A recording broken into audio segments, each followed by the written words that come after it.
Assalamualaikum warahmatullahi wabarakatuh. Adik-adik siswa kelas 5 yang kami banggakan, untuk kali ini kita akan belajar tentang materi sodokoh, yang mana sebelumnya Ustadz akan membacakan kompetensi dasar tentang materi sodokoh, yaitu adalah menerima kebenaran perintah sodokoh sebagai perintah Allah, membiasakan sikap peduli dan empati terhadap sesama dalam kehidupan sehari-hari, mengidentifikasi ketentuan sodokoh, mempraktikkan memberikan sodokoh. Kemudian indikator capaian kompetensi di sini adalah memperlihatkan perintah sodokoh sebagai perintah Allah, kemudian menunjukkan sikap taat terhadap perintah Allah, membiasakan sikap sabar dan empati kepada sesama, membiasakan sikap peduli kepada sesama dalam setiap aktivitas sehari-hari, menyimpulkan pengertian dan dalil sodokoh, kemudian menganalisis macam-macam dan bentuk sodokoh, menguraikan tata cara mempraktekkan sodokoh, kemudian mengimplementasikan hikmah sodokoh. Tujuan pembelajaran pada materi sodokoh di sini adalah setelah kegiatan mengamati PowerPoint dan video, peserta didik dapat memperhatikan, menanamkan nilai-nilai positif dari sodokoh sebagai perintah Allah dengan benar. Setelah kegiatan mengamati PowerPoint dan video, peserta didik dapat menunjukkan sikap taat kepada perintah Allah dengan benar. Setelah kegiatan mengamati PowerPoint dan video, peserta didik dapat membiasakan sikap sabar dan empati kepada sesama dengan benar. Melalui kegiatan mengamati PowerPoint dan video, bertanya dan mengikuti proses pembelajaran, peserta didik dapat membiasakan sikap peduli dan kepada sesama dalam setiap aktivitas sehari-hari dengan benar. Kemudian melalui kegiatan mengamati PowerPoint dan video, bertanya dan mengikuti proses pembelajaran, peserta didik dapat menyimpulkan pengertian dan dalil sodokoh dengan benar. Melalui kegiatan mengamati PowerPoint dan video, bertanya dan mengikuti proses pembelajaran, peserta didik dapat merangkum syarat dan ketentuan sodokoh dengan benar. Melalui kegiatan mengamati PowerPoint dan video, bertanya dan mengikuti proses pembelajaran, peserta didik dapat menganalisis macam-macam dan bentuk sodokoh dengan benar. Melalui kegiatan mengamati PowerPoint dan video, bertanya dan mengikuti proses pembelajaran, peserta didik dapat menguraikan tata cara sodokoh dengan benar. Melalui kegiatan mengamati PowerPoint dan video, bertanya dan mengikuti proses pembelajaran, peserta didik dapat mengimplementasikan tata cara sodokoh dengan benar. Baik adik-adik, kita sampai pada materi yaitu bab 3 tentang sodokoh.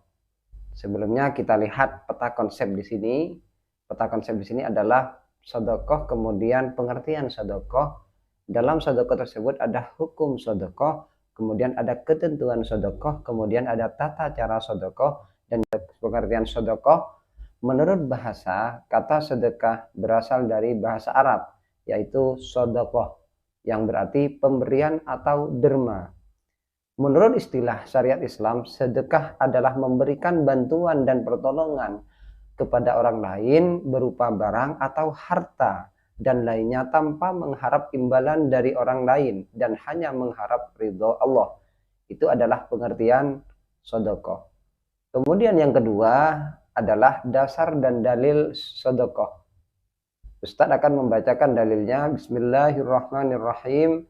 Ya ayyuhallazina amanu la tubtilu sodoqatikum bil manni wal adha kallazi yunfiqu ma lahu ria'an nasi wa la yu'minu billahi wal yawmil akhir famasaluhu kamasali safwanin alaihi turabun fa asabahu wa bilum fatarakahu salda la yaqdiruna ala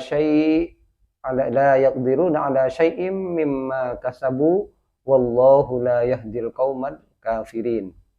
Yang artinya, wahai orang-orang yang beriman, janganlah kamu merusak sodokohmu dengan menyebut-nyebutnya dan menyakiti perasaan si penerima, seperti orang yang menginfakkan hartanya karena riya pamer kepada manusia dan tidak beriman kepada Allah dan hari akhir.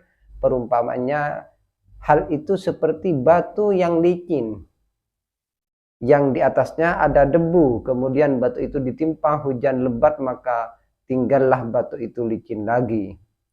Mereka tidak memperoleh sesuatu apapun dari apa yang mereka kerjakan, dan Allah tidak memberi petunjuk kepada orang-orang yang kafir. Itu adalah dalil dari Al-Quran. Kemudian yang dari hadis Nabi adalah idza mata ibnu Adamah in qata'a amaluhu illa min salasin shadaqatin jariyatin aw ilmin yuntafa'u bih aw waladin shalih yad'una, yang diriwayatkan oleh rawahu Muslim. Kemudian yang kedua adalah rukun sedekah. Rukun sedekah di sini ada 3. Pertama, orang yang memberi sedekah, orang yang diberi sedekah syaratnya berhak memilikinya. Itu rukun yang pertama. Kemudian rukun yang kedua adalah barang atau lainnya yang diberikan. Kemudian yang terakhir adalah ijab qabul. Selanjutnya adalah syarat sedekah, syarat sedekah. Jadi orang yang pertama, syarat sedekah itu ada 3. Pertama adalah orang yang memiliki barang berhak mentasarrufkannya. Kemudian yang kedua adalah barang tersebut dapat dijual. Barang tersebut dapat dijual. Kemudian sama bisa menerima ijab qabul. Artinya harus ada ijab qabul. Kemudian yang keempat adalah macam-macam sedekah. Itu seperti sedekah yang harus dibayarkan, contohnya seperti zakat, fidyah, mahar, kafarat, dan semacamnya. Sedangkan sedekah haram itu adalah sedekah yang dilarang. Contohnya barang haram, barang najis itu tidak boleh kita sedekahkan. Kemudian sedekah sunnah seperti apa? Yaitu sedekah yang mendapat pahala. Contohnya seperti wakaf, kemudian amal-amal jariah yang lain. Kemudian yang keempat adalah sedekah mubah. Seperti apa sedekah mubah? Yaitu sedekah yang sifatnya boleh dilakukan. Boleh dilakukan dan boleh dikerjakan. Kemudian bentuk-bentuk sedekah. Bentuk-bentuk sedekah di sini ada 5.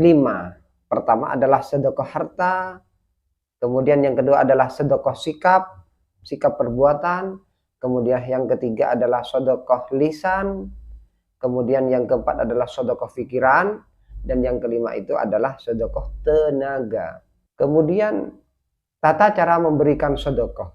Seperti apa tata caranya memberikan sedekah? Ada 6 kelompok yang kita berikan sedekah. Seperti apa? Pertama, siapa saja dia? Itu adalah pertama adalah keluarga terdekat.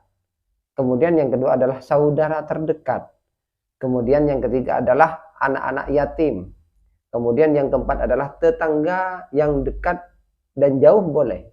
Tetangga yang dekat dan juga tetangga yang jauh. Kemudian sahabat atau teman, baik yang dekat ataupun yang jauh.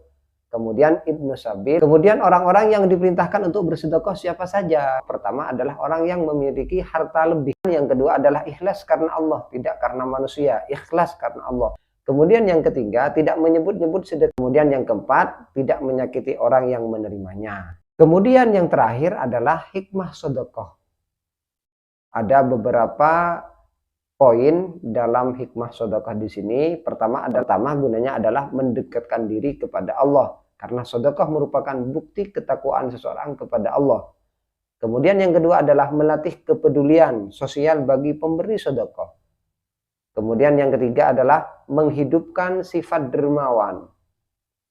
Yang keempat adalah memanjangkan umur atau usia.